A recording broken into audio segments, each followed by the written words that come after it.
What's up guys, welcome back to another video. Game week 3 predictions in the Premier League, let's go. Starting off at the Emirates, Arsenal against Brighton. Brighton actually do have a pretty decent record here, but I think Arsenal on another level now. I've won 2-0 to Arsenal. They haven't just signed Sterling on loan.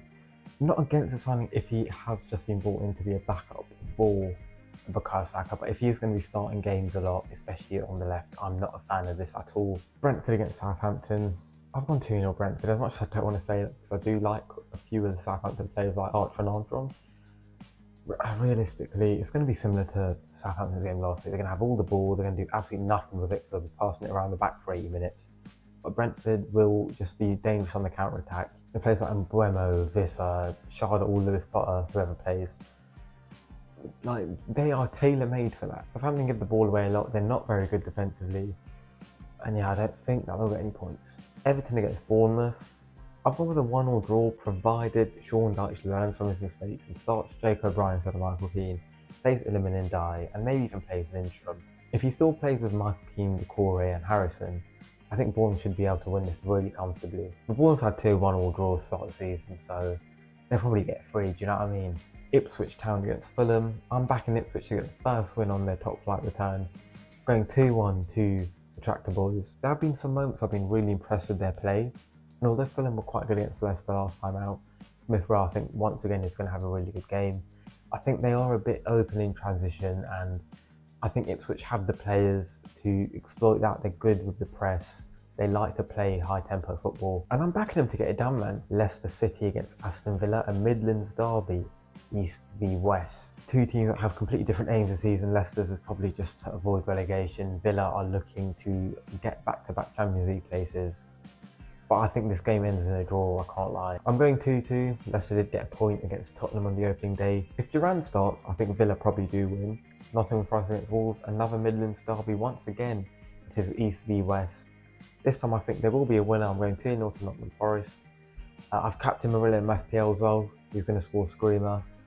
You heard it here first. Obviously, Wolves last time out, I mean, they looked alright going forward to be fair, but they got smashed, man. 6 goals conceded.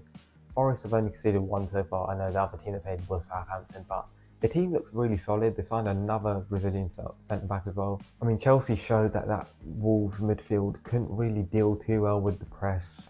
They didn't really help the defenders out enough, and Forest are getting to have some really dangerous attackers. Obviously, it's Nuno against his old team as well, Gibbs White against his old team.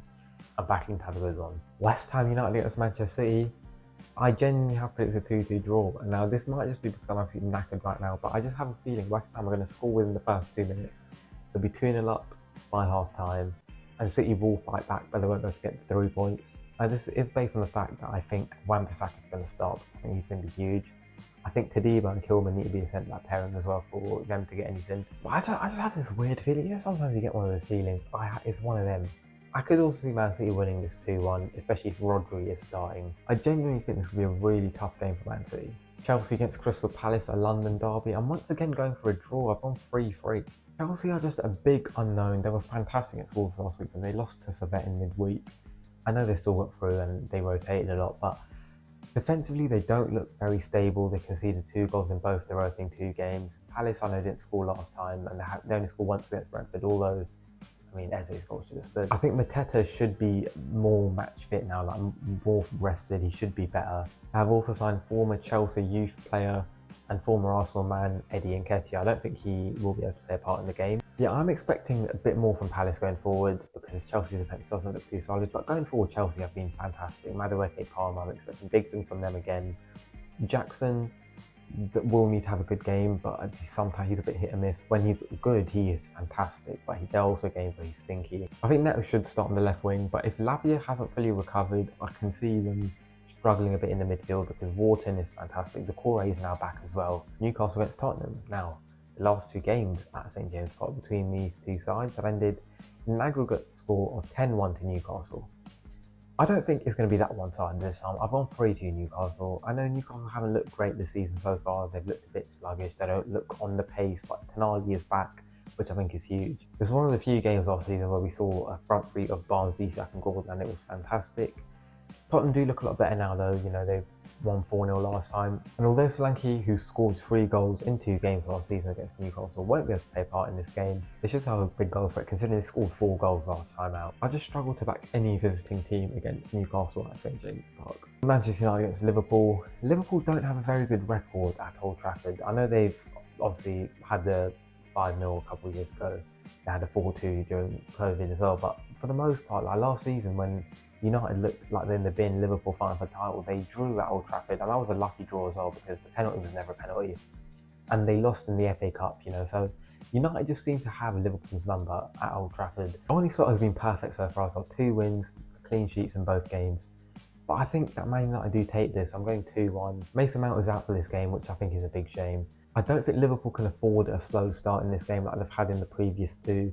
If they are going to get anything, they have to be on it from minute 1. Last season against Man United, it was all Liverpool for the first half. They were 1-0 up, they were cruising, and then a mistake, everything switched. And I think Liverpool do have a bit of a mental block at Old Trafford. And that's why I'm backing United to win. Those are my predictions. Let me know what you think in the comments down below, and I'll see you soon for another video.